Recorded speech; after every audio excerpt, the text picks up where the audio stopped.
Tere kõigile! Oled hakanud kuulama siis Peaasi taskuhäälingut ja tänase taskuhäälingu teema on psühholoogiline turvalisus organisatsioonis, mis on viimasel ajal teemana saanud üha rohkem tähelepanu ja tänase siis podcasti üks mõju, ma loodan, ongi see, et me saame sellest teemast ka selgust ja muljeid, kogemusi jagada. Mina olen Tuuli Junolainen, olen psühholoog ja coach ja olen psühholoogilise turvalisusega ja kohati oma teadmata tegelenud juba aastaid, sest olen töötanud meeskondadega, juhtidega ja juhtide ja meeskondadega aktiivsuse, koostöö, sooritusega. Ja minuga on täna siin üks külaline. Külaliseks on Peep Jalakas, kes on SEB panga juhatuse liige, ettevõtte panganduse valdkonna juht, olnud valdkonnas juba aastakümneid, näinud palju muutusi nii pangasektoris kui ka juhtimiskultuuris üldiselt, kui ka siis organisatsioonis SEBs. Ja Peep on muide öelnud seda, et tõeline väärtus seisneb selles, kui tippspetsialistid suudavad koos luua keskkonna, kus inimesed saavad rakendada oma parimaid oskusi, teineteist täiustada ning kokkuvõttes panustada ka laiemalt ühiskonna arengusse. Aitäh, Peep, et oled siin täna minuga ja kohe küsingi seda, et psühholoogiline turvalisus minu väitel on siis üha rohkem saanud tähelepanu. Olgu öeldud muide, et selle ametlik definitsioon on siis see, et kui meeskonnas on psühholoogiline turvalisus kõrge, siis on levinud veendumus, et inimest ei karistata või ei alandata, kui ta võtab sõna, jagab oma ideid, küsib küsimusi, on kriitiline, jagab oma muresid või ka teeb vigu. Vot nii. Kuidas psühholoogiline turvalisus on fookuses olnud või miks üldse see on fookusesse võetud SEBs? Tere ka minu poolt ja mul on hea meel siin podcastis olla. Et jah, psühholoogiline turvalisus on siis üks SEB 6 juhtimispõhimõttest ja see on olnud niimoodi juba rohkem kui 10 aastat, et psühholoogilise turvalisuse siis selline nagu teaduslik taust tuli laiemalt avalikkuse ette 90ndate lõpus, et aga jah, et meil SEBs oleme sellest lähtunud siis umbes viimased 10 aastat ja võib-olla mitte ainult lähtunud, vaid ka väga selgelt nagu teadlikult selle välja öelnud ja seda ka oma juhtidele siis kommunikeerinud, et see on viis, kuidas me siis SEBs toimetame ja miks me seda teeme, et peamine põhjus on ikkagi see, et täita siis oma eesmärke, neid siis nii majanduslikke eesmärke, finantsilisi eesmärke, aga samas ka eesmärke, mis puudutavad inimeste heaolu, klientide rahulolu, sest kui ma püüan lihtsalt öelda, et mida psühholoogiline turvalisus minu jaoks tähendab, on see, et on loodud töökeskkond, kus tulevad kokku õiged inimesed, saavad seal kasutada oma igapäevaseid tugevusi, normaalselt omavahel suheldes, kui on küsimus, siis küsivad, kui on arvamus, siis avaldavad arvamust, kui on probleem ja näevad vigu, siis juhivad sellele tähelepanu ja seda ülejäänud meeskond siis aktsepteerib. Ja ilmselt kõik, kes kuulavad, mõtlevad, et sellises keskkonnas on hea töötada ja mina tõeliselt usun, et kui see keskkond on loodud, kus on hea töötada, siis sealt tulevad ka head tulemused ja seda siis nii ärilises mõttes kui ka pehmemate väärtuste mõttes. Ja sa nimetasid ühe märksõna, selleks on vead. Ma siinkohal räägin selle taustajutu ka natuke ära ja siis küsin su käest selle vigade kohta veel eraldi. Et tegelikult ju, kuidas Amy Edmondson selle psühholoogilise turvalise mõisteni jõudis, oligi see, et ta uuris ravimeeskondi meditsiini valdkonnas ja uuris meeskondade sooritust. Ja ravimeeskonnad, nende sooritus on väga selgelt mõõdetav, kui kiiresti ja kui efektiivselt nad inimesi ravivad ja kui vähed nendest, kui palju tehakse ka ravivigu ta vaatas. Ja ta jõudis ka selleni, et väga upapärase tulemuseni, mis alguses lõi ta pahviks, et kuidas on võimalik, et need meeskonnad, kes olid edukamad, nad ravisid patsiente edukamalt, patsient said terveks, jäid ellu ravi tulemusena. Aga nad tegid rohkem vigu. See on ju vastuolu, kuidas see võimalik on, kas on mingi mõõteviga tehtud, kas on hoopis valed hüpoteesid seatud. Ja kui ta hakkas siis lähemalt uurima, siis selgus, et tõepoolest need meeskonnad, kes oma töös on edukamad, raporteerivad rohkem vigu. Ehk et nad julgevad nendest vigadest rääkida, nad julgevad neid vigu analüüsida ja milleni see viib, on ka see, et inimesed siis ka adresseerivad need vigu varem, kui on juba kobarkäkk tekkinud nii-öelda. Et kuidas sinu kogemus on, ega see on natuke loomuvastane nagu rääkida oma vigadest. Kes see tahaks öelda, et ma tegin vea? Et mis on need võib-olla olulised, ütleme siis aspektid või millise keskkond peaks olema, kus inimene saab üldse oma vigadest rääkida? Jah, täiesti nõus, et ega vigadest rääkimine ei ole kerge ja ma arvan, et lõppkokkuvõttes kõik hakkab peale ka sellest, on ju, et kes on need inimesed, kes on kokku toodud. Ja võib-olla veel minna samm tagasi siis psühholoogilisest turvalisusest on see, et tõesti, et värbamisprotsess ja me räägime palju SEB-s ka sellest, et mis on ettevõtte väärtused ja mis on siis inimeste isiklikud väärtused. Ja lühiajaliselt on põhimõtteliselt võimalik, et ettevõtte väärtused on ühed ja eraisiku väärtused on hoopis midagi muud. Aga selleks, et tekiks selline nagu pikaajaline hea toimimine, siis loogiline on, et need inimesed, kes siis ettevõttesse tulevad, et nad ikkagi oma väärtusbaasilt on üsna sarnased ja ma arvan, et see on juba väga hea alus siis selleks, et see psühholoogiline turvalisus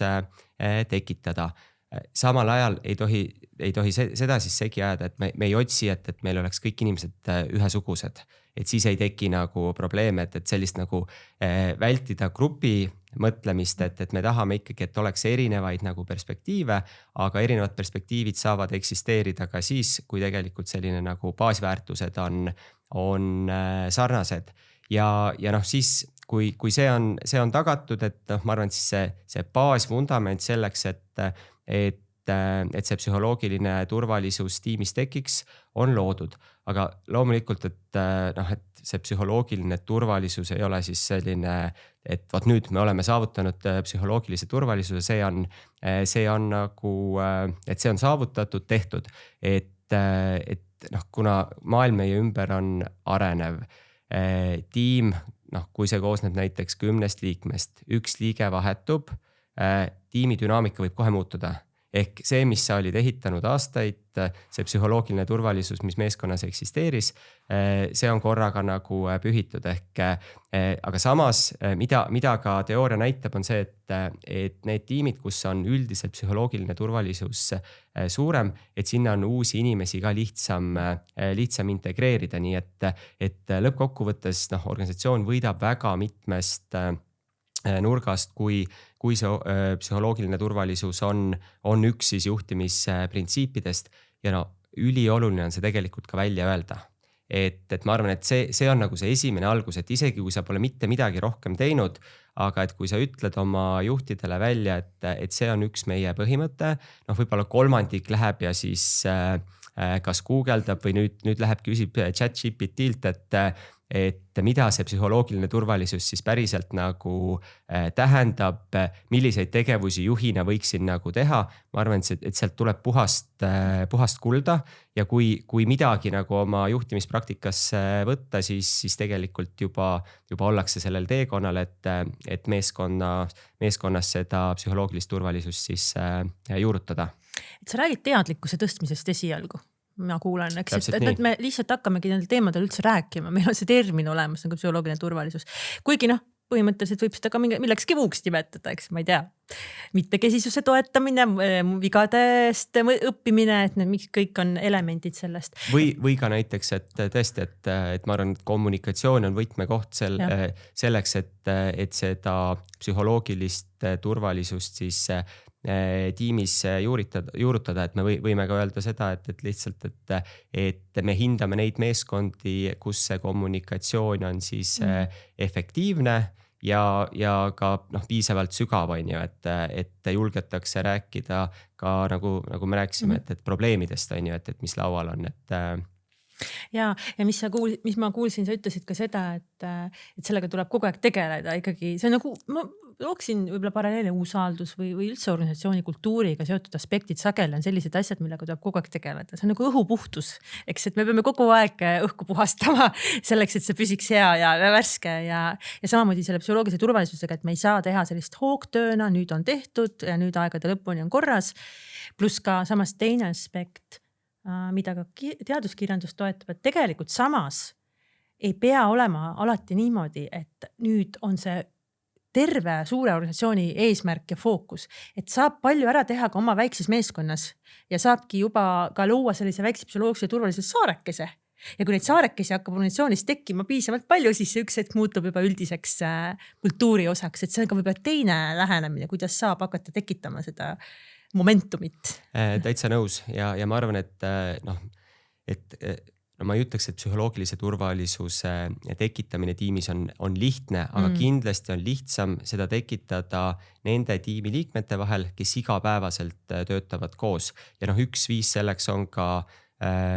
paika panna meie tiimi siis käitumispõhimõtted. Et see on täitsa eraldi harjutus, mida me oleme SEB-s ka rakendanud, et ongi selline nagu kas 10 käsku või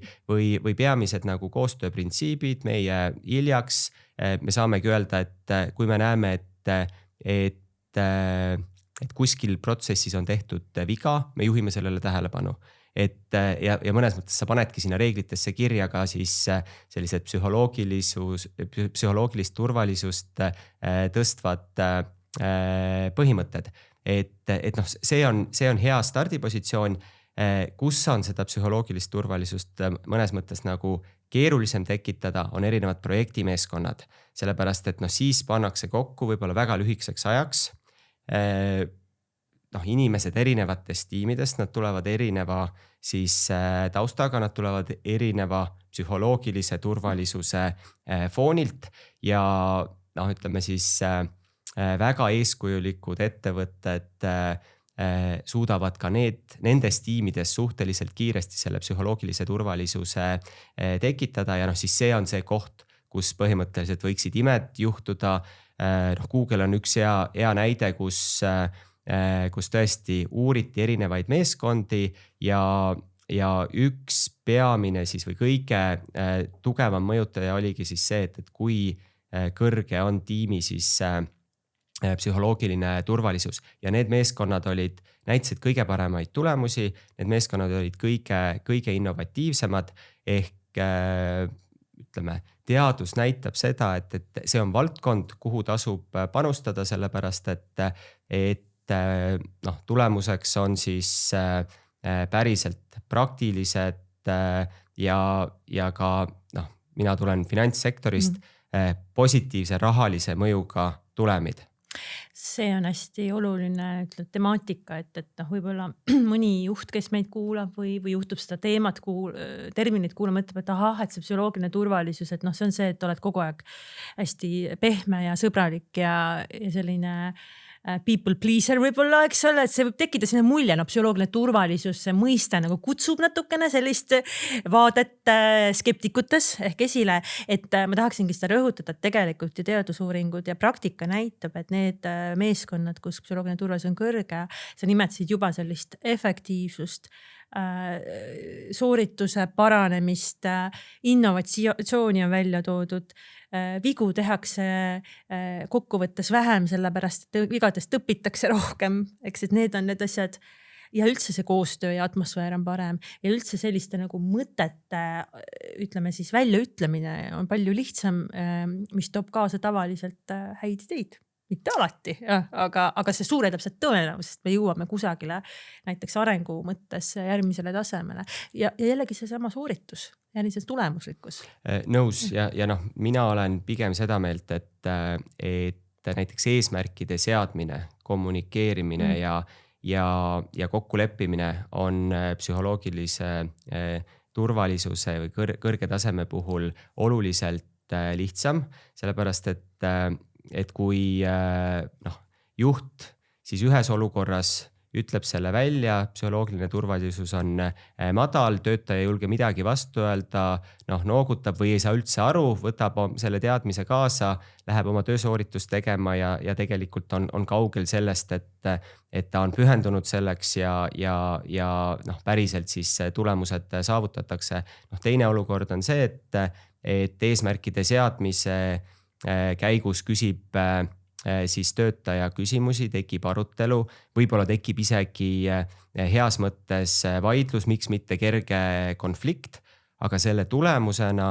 mõlemad osapooled siis saavad aru, et mis oli tegelikult see kokkulepe ja ka see töötaja, kes siis need eesmärgid endale võttis, et tema siis inglise keeles nagu buy-in või valmisolek päriselt siis panustada ja neid saavutada on oluliselt kõrgem, nii et igal juhul ja ma arvan, et üks oluline aspekt on ka see, et kui ma mõtlen enda töö peale, et kui tiimi psühholoogiline turvalisus on kõrgem olnud, siis ma pigem olen saanud olla nõudlikum eesmärkide seadmisel, et sellepärast, et mulle ma pigem nagu ei pea mõtlema selle peale, et aga äkki ma olen liiga nõudlik ta suhtes, sellepärast, et ma tean, et meie kommunikatsioonitase on selline, et kui ma lähen töötaja hinnangul üle piiri, siis ta on valmis tegelikult mind siis mõnes mõttes nagu välja kutsuma või inglise keeles challenge ima ja siis meil tekib dialoog, et ehk selle väitega, et psühholoogiline turvalisus on selline ninnu-nännu, et absoluutselt ei ole nõus. Kuule, ma küsin hoopis niimoodi, et aga sa ütlesid, et sina saad olla nõudlikum juhina, sest ta on nagu see avatus on kõrge ja kokkulepe, et kui midagi on, räägime läbi ja saad mulle nii-öelda tagasisidet anda, mitte nii-öelda, vaid otseselt tagasisidet anda või küsimusi, ta mind välja kutsuda. Aga kas see on nagu nõudlikum siis sinuga juhi suhtes? Absoluutselt. Kindlasti, et see on mõlemat pidi ja juhina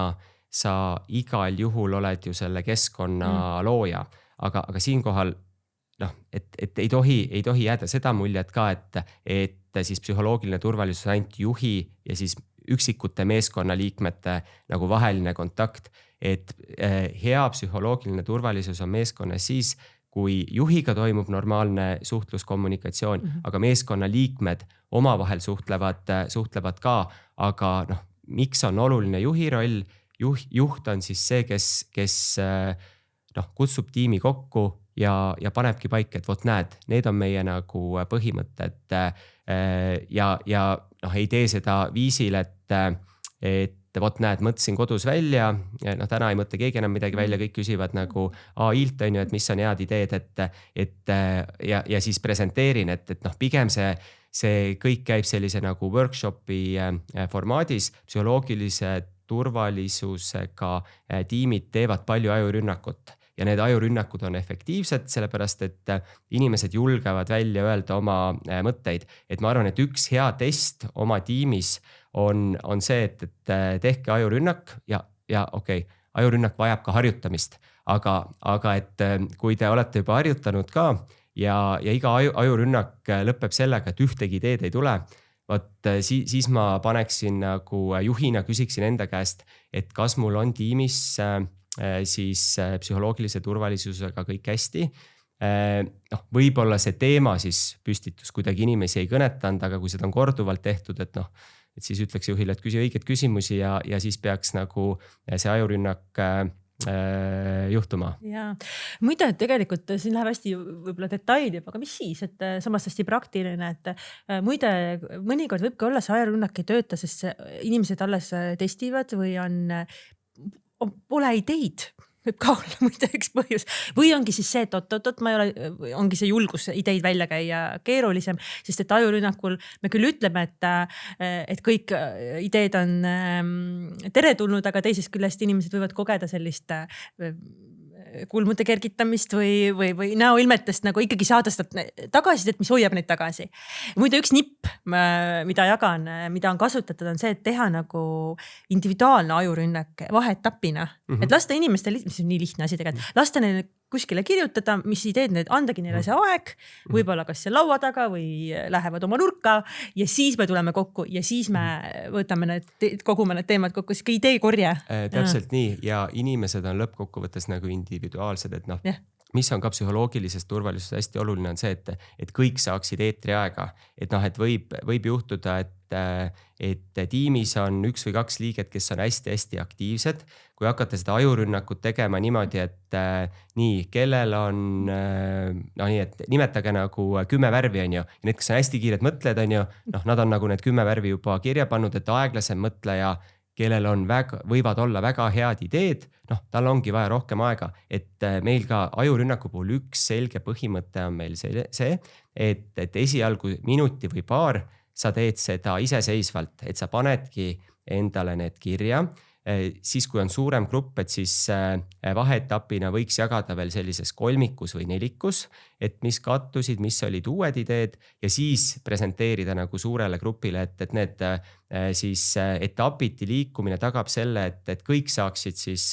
eetriaega, kõik saaksid oma mõtteid siis jagada ja noh, siis toimub nagu need ideede siis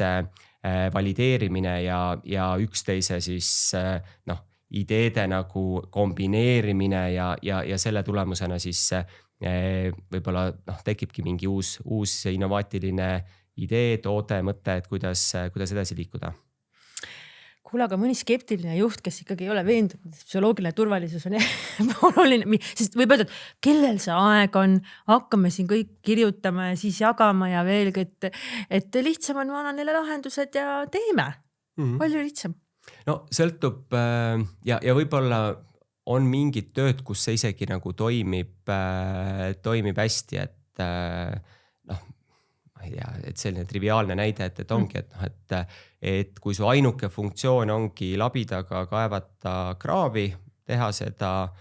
30 aastat järjest, teatud kellast, teatud kellaajani, noh, siis võib-olla ja rohkem ootuseid ei ole, et siis võib-olla ongi see nagu lahendus, et aga kui me mõtleme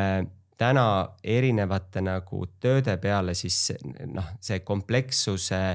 tase on nii kõrge ja need ootused inimestele ja töötajatele on nii kõrged, et selleks, et selles kompleksses keskkonnas päriselt siis meeskonnad ja ettevõtted nagu ühte jalga hakkaksid astuma, et noh, selleks on vaja sellist head baasi vundamenti, et inimesed suhtlevad omavahel normaalselt ja noh, minu jaoks, et see kõige suurem efekt tulebki välja seal, et sa ei raiska aega nagu mõttetute asjade peale, et noh, loomulikult sul tekivad ka väga psühholoogiliselt turvalistes tiimides tekivad probleemid, konfliktid, aga need pigem tulevad siis päevavalgele varajasemas faasis ja sellist nagu kööginurgas on ju siis tagarääkimist või et noh, ongi, et koosoleku formaat on niimoodi, et on ühesuunaline kommunikatsioon, juht räägib ainult puhast kulda, kõik noogutavad ja siis on neid meeme on ka tehtud, et mida siis päriselt nagu need inimesed mõtlevad, on ju, et kas ta on hulluks läinud, noh, see ei tööta elu sees, on ju. Noh, kui sa seda välja ei ütle, et noh, et sealt ei tule nagu head nahka, nii et noh, mina ütleksin, et noh, pimesi psühholoogiline turvalisus ei lahenda kõiki probleeme eos, noh, kui on valitud või värvatud valed inimesed ja kokku pandud tööle, siis seda psühholoogilist turvalisust, isegi kui sa teed kõik asjad juhina õigesti, ei pruugi tekkida, aga kindlasti aitab see kaasa selleks, et äritulemusi tuua ja noh, rõhutan üle, et SEB-s on 6 põhimõtet, juhtimispõhimõtet, mida me tahame, et meie juhid järgiksid, et psühholoogiline turvalisus on ainult üks nendest, et noh, eraldi on seal empaatiline kuulamine, siis strateegiliste selliste raamide paikapanemine, delegeerimine, vastutuse jagamine, et noh, et et see kombinatsioon on lõpuks oluline ja sõltub ka ajahetkest, et võib-olla seal varajasemas faasis tuleb rohkem investeerida siis psühholoogilisse turvalisusesse ja kui tiimis väga suuri muutusi ei toimu, siis ei pea olema ta kogu aeg nagu fookus number 1. Aga jah, aeg-ajalt tasub nagu tšekata, et mis seis meil on ja 2 aspekti, millal võib psühholoogiline turvalisus siis minu hinnangul nagu muutuda, et kui toimub tiimiliikmetes muudatus, see on 1 või siis tiimi töös ja näiteks et ongi, et mingites ülesannetes toimub olulisi muutusi, et siis tasuks tšekata, et okei, kuidas meil sellega on ja kas meie suhtlus,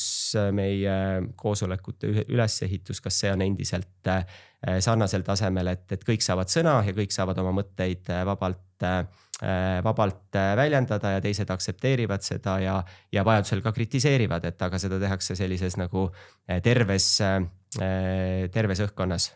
Ja, et siis on nagu sellised ikkagi ka viited juhile, kui ta näiteks oletame, et psühholoogiline turvalisus ei ole asi, mida ta on mõõtnud eraldi, mida on võimalik põhimõtteliselt mõõta küsimustike või mõõdikutega. Aga et kui mõtleks koos korra selle peale, et kui juht nüüd kõrvalt vaatab või ka meeskonnaliige, et kas selles meeskonnas on psühholoogiline turvalisus kõrge või madal, siis mis võiksid olla sellised võib-olla mingisugused näitajad. Üks asi, millest me rääkisime, ongi see, et inimesed üldse julgevad juhi arvamusele vastu vaielda nii-öelda, julgevad öelda jagada teist perspektiivi ja siin ei ole üldse juhi ja meeskonnaliikme vaheline dünaamika ainult, vaid ka meeskonnaliikmete vaheline. Teinekord me ju näeme, mina coach'ina oma töös näen küll, kus on mingid sellised mitteformaalsed juhid ka meeskonnas, eks ju, sellised domineerivad tüübid, kelle otsa kõik vaatavad, et kui see, mis nägu see teeb, eks, ja kes räägib võib-olla seal, kujundab seda arvamust vägagi ja see juba on siis, ütleme siis madal psühholoogiline turvalisus. Aga et kui kõik meeskonnaliikmed saavad sõna, eetriaega, siis see võiks viidata, et ja nad julgevad seda eetriaega võtta, et siis see võiks viidata kõrgele psühholoogiline turvalisus. Kas on veel midagi, mis sa mõtled, mis näitab juhile või ka meeskonnaliikmele ühte või teistpidi, kuidas nagu midagi kõrvalt seda vaadelda? Ma arvan, et üks asi ongi, et võib-olla igapäeva töö raames, et vähemalt pangandussektoris, et päris palju viibime erinevatel koosolekutel ja erinevate tiimidega, et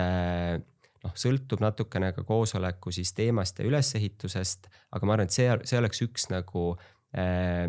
hea näitaja, et vaadata ja hinnata siis nii ise, kui tegelikult on võimalik küsida ka mõnelt kas kaasjuhilt või seal siis osalejalt, et kuidas nemad nagu seda koosoleku dünaamikat lugesid ja mina väidan, et psühholoogilises, ütleme, turvalises nagu keskkonnas või tiimis, et suhteliselt kiirelt tekib nagu arutelu. Ei ole see, et ainult juht räägib. Loomulikult on ka neid nimetatud infokoosolekuid, kus ongi hästi lühidalt edastame infot, kas on küsimusi. Aga kui on sellised tööalased nagu probleemid, et kuidas edasi liikuda, edasi minna, et seal vaadata, et kas tekib arutelu, kas inimesed on nagu aktiivselt kaasas või pigem on niimoodi näpivad oma telefoni ja vaatavad mailboxi. Võib-olla see võiks olla üks indikaator, mida põhimõtteliselt võib ilmselt iga päev on keegi ühel või mitmel koosolekul, et kus üritada seda siis hinnata. Mida me SEBs ka teeme, on siis iga-aastased rahulolu uuringud, kus ja välise partneri poolt, mis tähendab seda, et meil on võimalik saada siis ka finantssektori ja laiemalt siis suurettevõtete selline võrdlusbaas ja võrrelda siis enda tulemusi nii tiimide lõikes, kogu siis SEB grupi lõikes, finantssektori keskmisega, ettevõtete keskmisega üldisemalt ja see annab tegelikult nagu sellise hea baasi, et kus me täna siis oleme. Lisaks sellele on siis võimalik ka neid, ütleme nagu lühemaid siis kvartaalseid küsimustikke siis tiimi sees kasutada ja rakendada, et aga jah, et võib-olla kohe minna nagu küsimustiku teed ei ole siis juhile alati kerge, et kui see just ei ole nagu tõesti organisatsiooni tasandil siis kokku lepitud, et võib-olla koosolekute jälgimisest alustamine on lihtsam ja võib-olla üks perspektiiv veel, et selleks, et psühholoogilist turvalisust tõsta, siis mina tugevalt soovitan oma töötajatega siis üks-ühele vestluseid. Ja see on ka selline hea indikaator, et see jälle vajab harjutamist, aga kui psühholoogiline turvalisus on kahe inimese ja tiimi vahel tugev, siis tekib neid nagu arutelukohti seal vestluse käigus. Kui see turvalisus on madal, siis on suure tõenäosusega, et räägid korra ilmast ja siis, et kas kõik on hästi, lähme laiali. Et see on ka üks koht, et kus seda psühholoogilist turvalisust siis ühelt poolt hinnata, aga teiselt poolt hakata ka sellise väikeste ja esmaste sammudega siis ehitama. Jälle nõus, see on juhi vaatest lisaajakulu, aga mina usun, et see siis toob kuhjaga nagu hilisemas faasis tagasi ja minu praktika on see, et siis oma otse alluvatega või oma tiimi liikmetega kord 2 nädala tagant on kalendris 30 minutit ja iga kord täpselt samal ajal ei kohtu, aga leiame nädala sees siis muu aja, kui mingil põhjusel ühele meist ei sobi rääkida ja saame kokku ka siis, kui ei ole kindlat agendat. Et saamegi kokku, kraadime, kus me täna oleme, mis on teemad laual ja võib-olla sellise vaba vestluse käigus tekib mingi uus mõte ja perspektiiv. Ja, sest üks põhiargument, mida ma kuulen juhtidelt, kui ma räägin arendavatest vestlustest, üks-ühele vestluskultuurist, me ju koolitame juhte sel teemal ja seda sõnumit levitame, et aitäh, et selle välja tõid. Üks argument ongi see, et pole nagu teemasid ja me ju räägime iga päev niikuinii. On 2 asja, mida öeldakse, et mida ma kuulen su käest ongi see, et tegelikult need teemad ka kerkivad, kui anda seda ruumi. Ja samamoodi seda võimalust siis töötajal istuda korraks maha oma juhiga, kes on kohal ja kuulab. Et see on ka... Just ja võib-olla üks perspektiiv, et mis mina olen tähele pannud ja ma olen ise olnud täpselt samas noorema juhina, ma olen olnud selles olukorras, kus ma olen ka öelnud, et ma suhtlen nendega nagu oma töötajatega kogu aeg, et mulle ei ole seda üks-ühele nagu vestlust vaja, aga ma paneks selle küsimuse nagu siis teistpidi, et võib-olla mulle juhina ei olegi vaja, aga võib-olla töötajale on seda üks-ühele nagu vestlusaega vaja. Ehk see võib olla nagu üks koht, kus veel võib-olla nagu see, et minu praktika näitab seda, et kus veel see vajadus üks-ühele vestlustele kasvab, on see, et kui sa oled juba juhtide juht, ehk et see inimene, kellega sa siis üks-ühele vestlust pead, tema siis alluvuses töötab veel nagu meeskondi või inimesi, et siis nendel, ma arvan, et selle üks-ühele vestluse väärtus nendes olukordades kasvab veel rohkem, nii et kui sa oled sellise väikse homogeense tiimi juht, siis võib-olla üks-ühele vestlus on ikkagi vajalik, võib-olla see sagedus ei pea olema siis nii nagu tihe. Ma arvan, et 1 kord aastas seda teha on selgelt nagu liiga vähe, aga võib-olla piisab siis kord kuus. Samas, kui sa oled sellise dünaamilise, suurema juhtide juht, et siis pigem see regulaarsus minu kogemusest on kas nädal või 2, et mitte rohkem, sellepärast et 6 aja pärast on juba päris palju muutunud ja enamasti kõik juhid on ka üsna hõivatud, mis tähendab seda, et leida nagu ad hoc see koht, et kus me nagu maha istume, et võib olla päris keeruline, et siis tegelikult on hea, kui kalendris on see 30 minutit ja sa saad võtta aega ja mõeldagi, et okei, mis on need teemad, mis on praegu kõige olulisemad selle inimese või tema tiimiga seoses ja siis selle üle siis diskussiooni pidada. Ma tooks siia nüüd hoopis võib-olla teise nüansi, korraks on meil see käinud läbi vigadega toimetamine, et nagu ma mainisin ennem ka, et ega see ei ole lihtne, kui me ütleme lihtsalt, et kuulge, nüüd meil vead on ja see on üks psühholoogilise turvalisuse selline aspekt, et inimesed julgevad vigadest rääkida, julgevad neid välja tuua. See ei ole nii lihtne, kui ma pean seda tegema iseenda kohta, võib-olla teiste puhul on lihtsam välja tuua, osutada kellegi peale. Aga ma küsingi sinu kogemus, et kuidas siis ikka juhina sellist kultuuri turgutada, kus inimesed julgevad öelda, mis neil viltu läks ja ka siis, et me ei teeks nagu ei tekitaks katastroofi sellega, et kui nad ka julgevad, et kuidas ma siis reageerin juhina või ka meeskonnana, eks, et üks asi on see, kuidas juht reageerib ja kuidas ka meeskond reageerib, sest vea mõju ei ole ainult ühele, on kliendile, tulemustele, meeskonna mainelegi, väga lai võib see olla. See on suur teema tegelikult, mitu küsimust nüüd reas. Jaa, aga eks ta ongi keeruline, et kui proovida hakata nüüd kuskilt otsast siis vastama, et siis võib-olla mu algaja juhina mul tegelikult oli praktiliselt nagu üks juhtimispõhimõte ja siis see juhtimispõhimõte oli siis see, et näidata ise siis eeskuju. Et olla siis nagu ise eeskuju erinevatel teemadel, et kas see on siis proaktiivsus või mis iganes, aga ma arvan, et täpselt sama käib ka siis selle psühholoogilise turvalisuse ja siis vigade siis väljatoomise juurde. Kas sa kutsud üles juhte oma vigadest rääkima? Absoluutselt, igal juhul ja ma arvan, et see on, et eesti keeles võib-olla ei ole nagu see haavatavus ei ole nagu kuidagi väga, väga hea sõna või võib-olla see on nagu liiga, ma ei tea, dramaatiline siis on ju, et eest ta selle võib-olla mitte sobiv, et aga kui meil paremat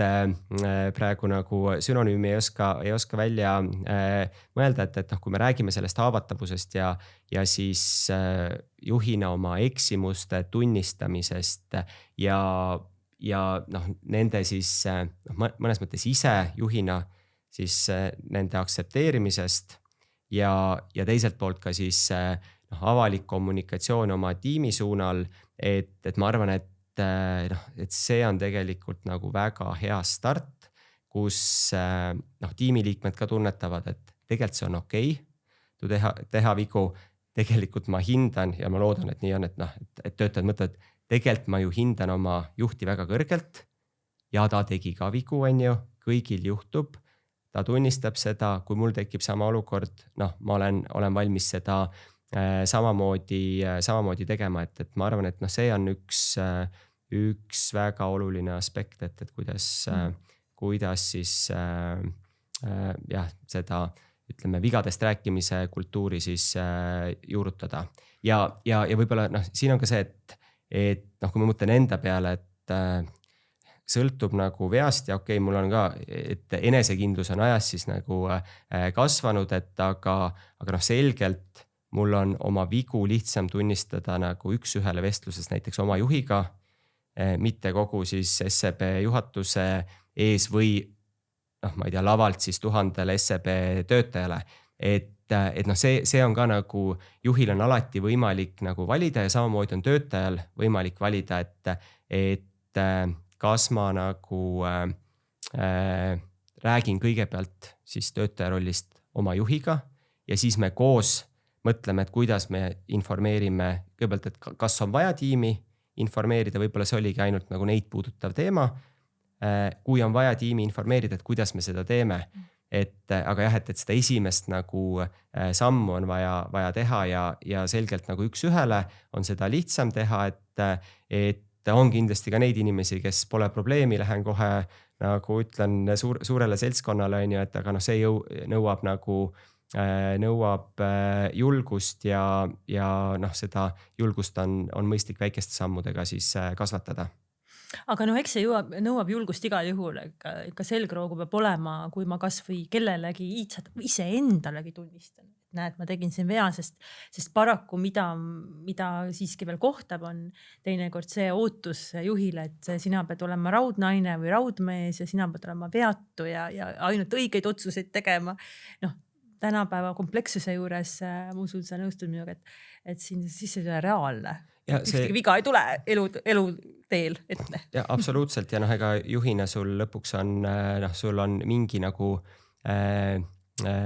valikute nagu kogum on ju, milles sa pead siis lõpuks selle otsuse langetama ja noh, teatud juhtudel sul ongi ainult halvad valikud. Et noh, et kuidas siis selles olukorras siis neid valikuid tekitada või valikuid teha. Noh, üks viis on jälle see, et noh, mõelda selle peale, et okei, et aga kas ma nende ütleme valikute väljatöötamise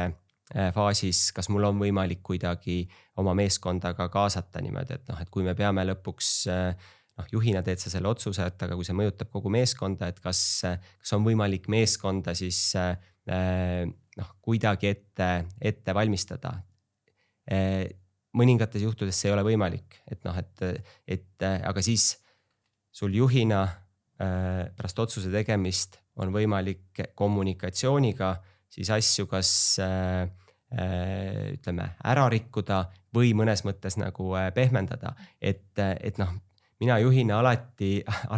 võtan nagu etapiks asjad nagu lahti ja isegi kui on väga keeruline olukord, noh, et siis, aga äkki ma saan kommunikatsiooniga nagu selle 90% negatiivse uudise muuta 75% negatiivseks uudiseks, jäädes samas ausaks ja läbipaistvaks, aga noh, teatud hetkedel piisab ka sellest, et sa lihtsalt peegeldad ka oma siis nagu sellist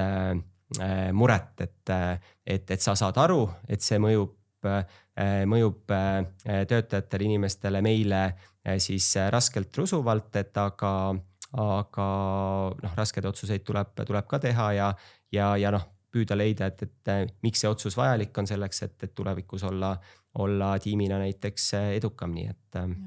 et me ei räägi siin sellest, et juht peaks paanikat külvama ja rääkima kõigest, mis ta on tegemata jätnud ja valesti teinud. Jah,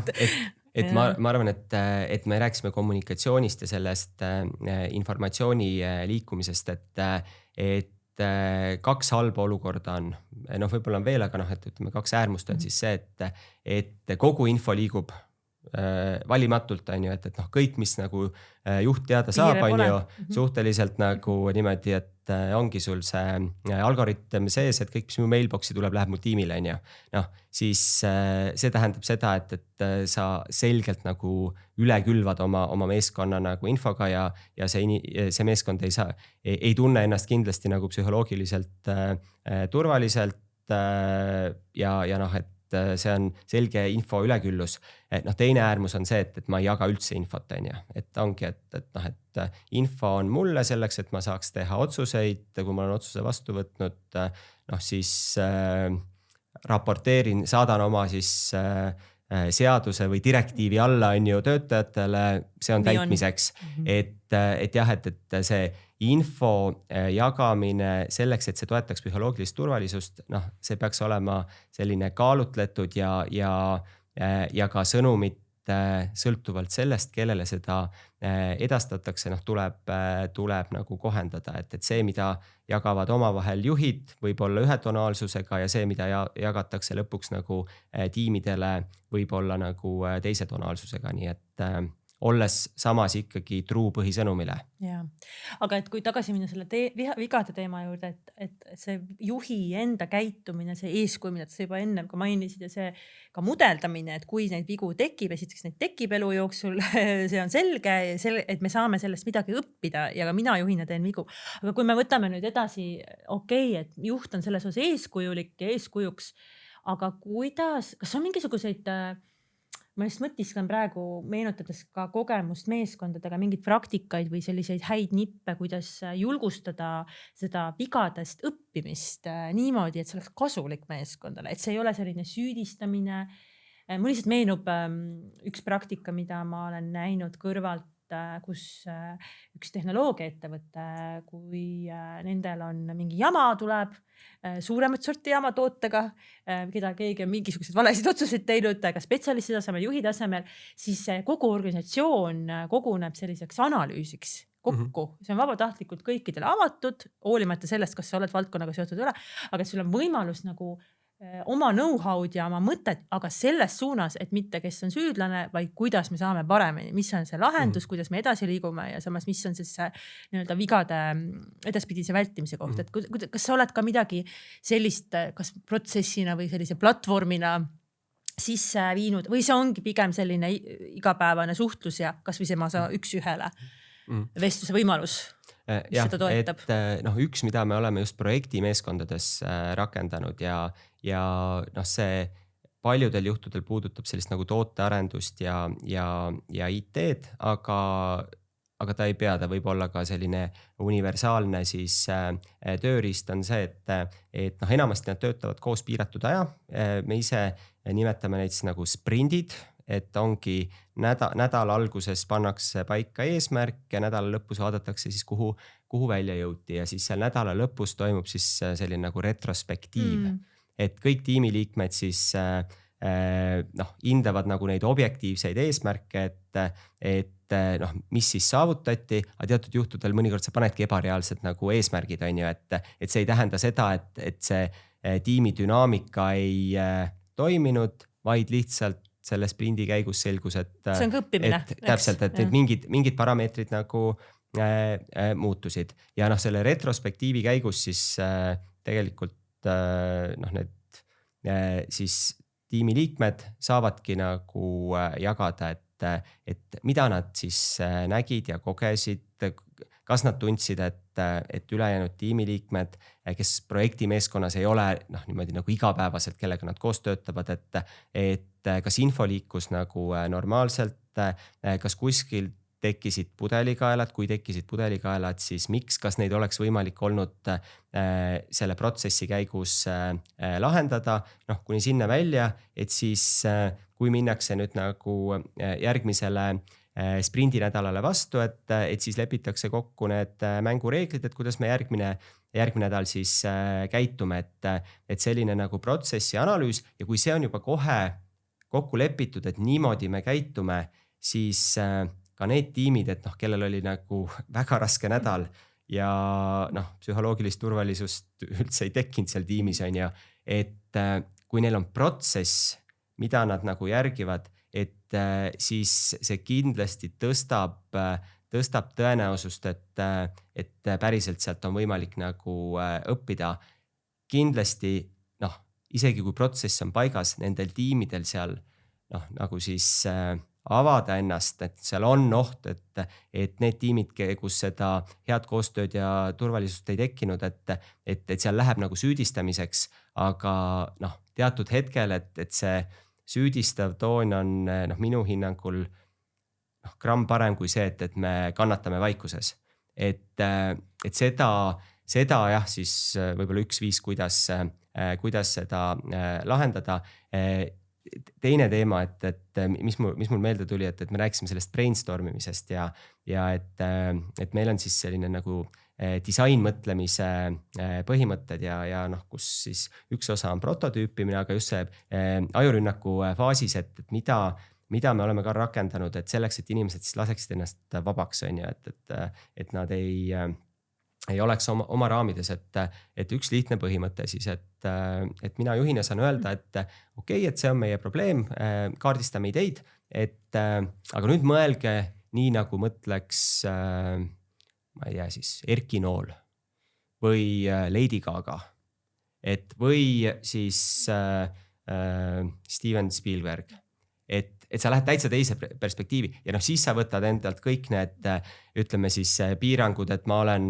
Peep Jalakas, SEB Panga ettevõtete panganduse juht ja ma pean mõtlema niimoodi. Et kui ma pean mõtlema nagu Lady Gaga, siis mul tuleb ilmselt nagu mingid muud ideed ja mõtted ja loomulikult, et kui sa oled selle, ütleme siis nagu Lady Gaga brainstormimise sessiooni ära teinud, et siis sa tuled oma sinna nagu raamistikku, aga sa oled jah enda nagu ütleme kuidagi mõtted puhastanud ja selle pealt on nagu seda ajurünnakut oluliselt parem ja lihtsam teha. Ehk et on tegelikult selliseid rutiine, mida me saame ja protsesse, mida me saame igapäevatöösse sisse integreerida, millel on kindel eesmärk ja millel on ka kindel tulemus, et need tegevused, mida me kirjeldame, ei ole ju sellised, et tõesti ma kuulsin, et inimesed teevad seda, juhid teevad seda, et ma teen siis ka, et nendel ikkagi on mingisugune kindel eesmärk. Me tahame leida lahendust mõnele probleemile või me tahame midagi uut luua või me tahame mõnest veast õppida või tahamegi neid vigu rohkem lauale tuua nii, et inimesed ei tunneks, et need karistatakse, et mis on siis see ja see kõik on ikkagi lõpuks seotud tööga. Absoluutselt ja aga teiselt poolt, et palju räägime ka ju vaimsest tervisest ja jah, et me enamus, et kolmandik ajast magame, kolmandik ajast viibime tööl, on ju, et töö on hästi oluline osa nagu meie elust, et aga kui me räägime ka tiimi toimimisest ja ka tiim koosneb ju indiviididest, et mõnikord võib tiimi psühholoogilise turvalisuse ka ära lõhkuda see, et mõnel tiimiliikmel on toimunud mingi eraeluline sündmus. Näiteks, ma ei tea, juhil perekonnas juhtub mingi nagu õnnetus või haigus või midagi sellist ja me oleme kõik ikkagi nagu üks tervik, on ju, et ei ole see, et mul on nagu töömina ja eraelu mina, et tööelu mõjutab eraelu ja vastupidi, et aga psühholoogilise siis ütleme turvalises keskkonnas on töötajatel lihtsam nendel teemadel rääkida ka siis oma juhtidega. Ja kui ei ole juhiga, et üks juhtimise põhimõte ja mida me oma juhtidele ja töötajatele pakume, on ka siis mentorlus, et mõnikord on ja siis coaching, et mõnikord on lihtsam rääkida mõnest siis nagu probleemist mitte oma otsese juhiga, eriti olukordades, kus võib-olla probleem ongi siis töötaja ja juhi vahelises suhtluses, et rääkida seda mõne teise juhiga organisatsioonis, kes on läbinud ka siis mentorluse koolituse, et see on üks viis tegelikult, kuidas ka sellist nagu psühholoogilist turvalisust tõsta aga jah, et kui sul on mingid sellised eraelulised nagu sündmused, et kui sul on selline tiimiliikmetega hea kontakt, siis sa saad ennast avada ja ma arvan, et see psühholoogiline turvalisus indiviidi vaatest võiks toetada ka sellist nagu ütleme siis ennetus läbipõlemisele ja vaimse tervise heaoluni. Absoluutselt. Et seda me ju ka näeme töötades organisatsioonidega selliselt, et inimesed võivad väga karta juhi reaktsiooni, kui nad hakkavad oma väljakutseid ja ka vaimse tervise väljakutseid jagama. Et see võib olla täiesti uus teema meeskonnas, et ma üldse võid rääkida sellisel teemadel, aga psühholoogilise turvalisuse keskkonnas on tavaliselt sellised vestlused lihtsamad, sest ma tean, et seda infot ei kasutata minu vastu ära. See, et mul on raskusi, võib ka olla välja kujunenud depressioon või ongi see läbipõlemise viimane staadium juba, et siis ei vaadata kuidagi imelikult või ei hakata mind kuidagi kõrvale või ka reaalsed elulised näited, mis inimesed kardavad, et kui järgmine kord analüüsitakse seda või mõeldakse selle peale, keda edutada, et kui ma olen rääkinud, et mul on raske olnud või ma olen olnud läbipõlemise äärel, siis me võib-olla teda ei saa kasutada. Aga ma arvan, et see on hästi hea näide, et kus on ka võimalik nagu hinnata siis seda tiimi psühholoogilist turvalisust. Et kui on need meeskonnad, kus inimesed järjest nagu põlevad läbi ja iga kord juhile tuleb see, et üllatusena, et kuidas see nüüd jälle nagu juhtus, on ju. Et mina arvan, et nendes tiimides ei saa öelda, et see psühholoogiline turvalisus on kõrge olnud, ja minu enda isiklik siis näide on see, et ma olen ka siis opereerinud sellise läbipõlemise nagu piiri peal ja tagantjärgi hinnates, et see oligi kombinatsioon siis tööst ja eraelust. Ehk ei olnud see, et nüüd töökoormus hullult kasvas, et töökoormus oli samal tasemel, aga et mis mind nagu sinna piiri peale viis, oli tegelikult üks eraeluline sündmus ja sellel hetkel mina ikkagi tundsin, et ma saan minna oma juhi juurde ja öelda, et mul on raske. Ja ma võin öelda, et sellel hetkel, kui ma seda tegin, ei olnud ma veel tänases rollis, nii et minu siis edutamist see iseenesest ei takistanud ja täna hinnates seda siis nagu veel suurema kogemuse pealt ja kainemana, et ma arvan, et see, et ma suutsin seda teha, et ühelt poolt toetas seda SEB siis organisatsiooni kultuur, ja teiselt poolt, et mina tundsin ennast ka selles keskkonnas siis piisavalt turvaliselt, et seda ei kasutata minu vastu kuidagi ära, nii et mul on jah, selline positiivne kogemus. Kas ma ütlen, et see oli mulle lihtne? See oli üliraske, et ega ma ikkagi, ma arvan, nädalaid mõtlesin, et kas ma lähen ja räägin ja kuidas ma räägin ja isegi antud juhul ma peegli ees korra nagu siis mõtlesin esimesed laused, et kuidas ma alustan läbi, aga ma tegin selle lõpuks ikkagi ära, et nii, et julgustan teistel samamoodi mõelda, et kui raske on, et siis pigem igal juhul nagu rääkida, mitte jääda nagu üksi, et siis ma ei ole psühholoog, aga siis ilmselt see augu sügavus, kuhu kukkuda läheb aina sügavamaks. Ja. Ehk et kui nüüd vaikselt hakata kokku võtma meie teemat, siis see psühholoogiline turvalisus teeb mõned asjad lihtsamaks, aga see ei tähenda, et pingutus puudub, eks, ja nõudlikkus tegelikult hoopis vaata, et pigem kasvab nii juhtide suunas kui inimese pingutuse suunas või töötaja tasemel, spetsialisti tasemel. Ja mida me oleme täna siin peaaegu tunni jooksul põrgatanud, on igasugused mulle tundub väga palju asju, mida sina oled praktikas läbi proovinud ja rakendanud, eks, et hästi sellised läbiproovitud nipid ja meetmed. Aga kui nüüd mõelda, et korraks selle peale üks juht näiteks või ka meeskonnaliige kuulab meie podcasti ja saab aru, et psühholoogilise turvalisusega tuleks tegeleda ja seda sa ütlesid, et seda teadlikkust tõsta ja et juht võiks vaadata, kuidas ta saab eeskujuks olla. Et kas see on veel võib-olla, ütleme, kui sa peaksid oletame, et sa oled konsultandi rollis ja peaksid soovitama nüüd minule kui inimesele, kes tahab hakata psühholoogilist turvalisust edendama, mis need oleks? 1, 2, 3 asju. Et ma arvan, et kõigepealt tiimis, et hinda ära, milline on sinu siis kommunikatsiooni dünaamika, kuidas koosolekud välja näevad. Et kas see on nagu ühesuunaline kommunikatsioon või seal tekib nagu arutelu või mitte. Et kui tekib arutelu, siis on hästi, ma arvan, et siis on nagu samm psühholoogilise turvalisuse loomiseks juba astutud. Kui seda ei toimu, siis juhina on sul see võimalus, et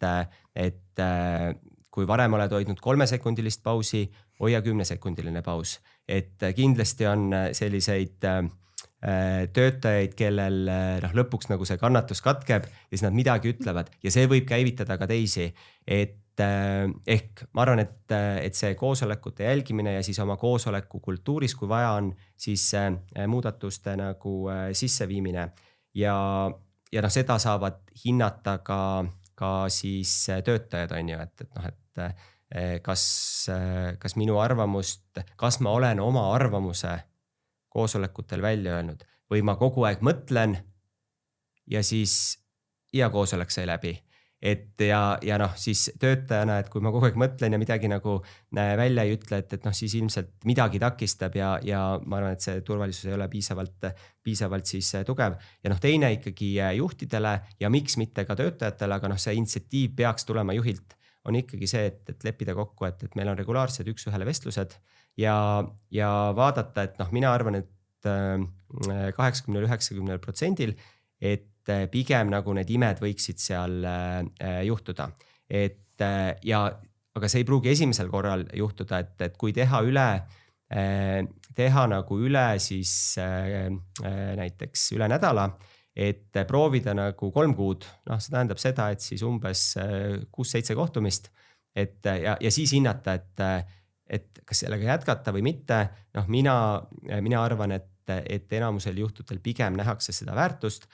millega võib mängida on siis jah, selle sagedusega ja koosoleku nagu pikkusega, on ju, et aga jah, esimene soovitus oleks üle nädala 30 minutit ja siis vaadata, et kas kord 6 ja 45 või mingit muud formaati. Võib-olla sellised kaks esimest soovitust. Jaa, et tegelikult me olemegi tänases tunnis siin Peaasi taskuhäälingus rääkinud siis psühholoogilisest turvalisusest ja Peep, suur tänu sulle, et sa jagasid niivõrd palju praktilisi nippe ja eks see ole nüüd kuulaja otsustada, millest ta nüüd kinni hakkab, kas sellest viimasest 2, mis olid, ma arvan, juba väga sellised naksakad sammud selles suunas, et psühholoogilist turvalisust hakata tõstma, aga palju käis ka läbi selliseid asju, mida saab veel lisaks teha ja muidugi saate alati kujundada selle vastavalt oma vajadustele ja kogemusele ja mulle hästi meeldis ka see, kui sa ütlesid Peep praegu, et aga proovi järgi, vaata, mis saab ja õpi sellest ja see läheb ju nii hästi kokku psühholoogilise turvalisuse mõttega, et katseta. Just, et katseta ja kui selgub, et see ei tööta, siis on väga hea, see oli õppimiskoht ja katseta midagi järgmist ja noh, eks ongi iga juht paneb kokku oma siis selle tööriistakasti, et kuidas siis seda psühholoogilist turvalisust tõsta, nii et katseta ja usume, et imed juhtuvad. Suurepärane, suur tänu sulle, Peep. Minu vestluskaaslaseks oligi siis täna Peep Jalokas SEB-st ja mina olen Tuuli Junolainen, soovin teile siis praktilisi samme psühholoogilise turvalisuse teekonnal ja loodan, et tänane taskuhääling oli teile inspiratsiooniks. Peatse kuulmiseni.